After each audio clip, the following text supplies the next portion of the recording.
Short session, but a really good one this week. You kind of see all the fish on the flat there. Took my Maverick out, Cortland big shot, 12 feet with a little bit of tippet. 4 feet, 3 feet, 2 feet, kind of depending on the situation. And then this black and red semi-leech. Kind of see how shallow this is. This is really skinny water. Kind of casting to the side there before I tried to put it out over that one's head. That one spooked off, but you see it's moving over here into this mud area where these fish have been feeding, and there's two right there. See that one kind of come up and eat that.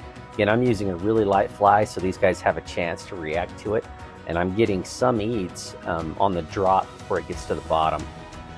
This particular area, they are really aggressive, and we're fortunate to have flats like this in Utah, where these carp, especially in the springtime, immediately post-spawn or pre-spawn, they get really aggressive.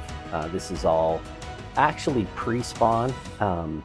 This is from a few weeks ago, this footage, but you can see these are big healthy fish and they are eating very aggressively. So that one actually, I drug it to the side there, saw it come forward, took it off the bottom, but you could see the reaction on the drop. I mean, it was turning, trying to eat it, sucking before that fly hit the bottom.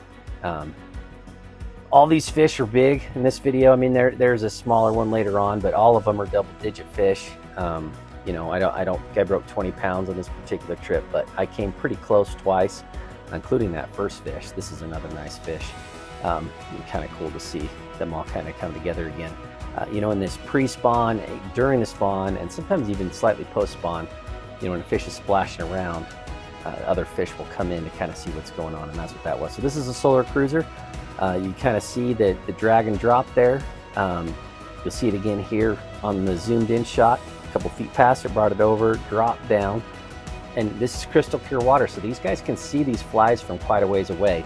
That's one of the reasons that they move so far to eat flies here is they can see them a long ways away. They're not having to use scents, and they're not focusing in on stuff that they're digging while they're tailing.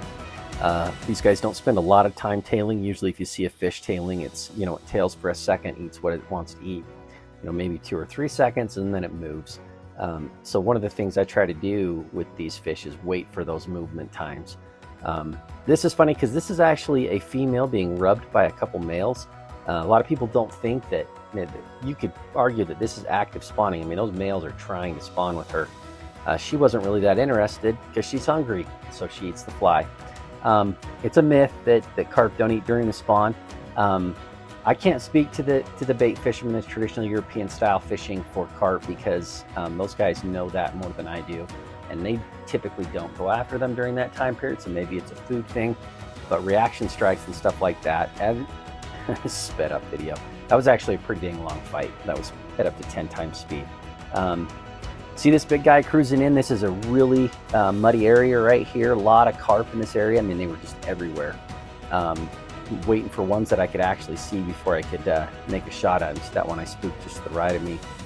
Plus I have this other one kind of moving out. That's the wrong direction. I want one moving towards me, or 90 degrees, somewhere in that range before I present the fly to them. I actually dropped the net. I had to get off to land this one. Pick up my net, but anyway, a lot of fun. Again, this is right on the edge of that really muddy area, and a lot of times when I'm fishing mud like that, that's what I do. I'll position myself on the edge of where it's too muddy to see, especially where I have a line like that, and then I'll work the edge of that where it gets clearer. So there was another one there that I hooked up with. Single cruiser here coming in. Actually get 2 shots at it. You can see the first eat right there. Fish drops on it right there. And I set the hook and I missed it. Put it right back out there, basically the exact same shot. Pull it over again, drop it in, it immediately eats. You can see another one coming in at the same time here. But yeah, you don't always get that second shot, but if you can get it in there quick, a lot of times if they've tried to eat something and you don't feel them when you set the hook, they will eat again, thinking that whatever that prey item was actually got away from them. And sometimes you can kind of see they get a little frantic looking for whatever it was that got away. Another couple pretty good runs on this one. Another solid fish before I got it to the net. But yeah, it was a good trip. Short session, but a lot of good fish. Appreciate it, guys, and I'll have new content out soon. Thanks.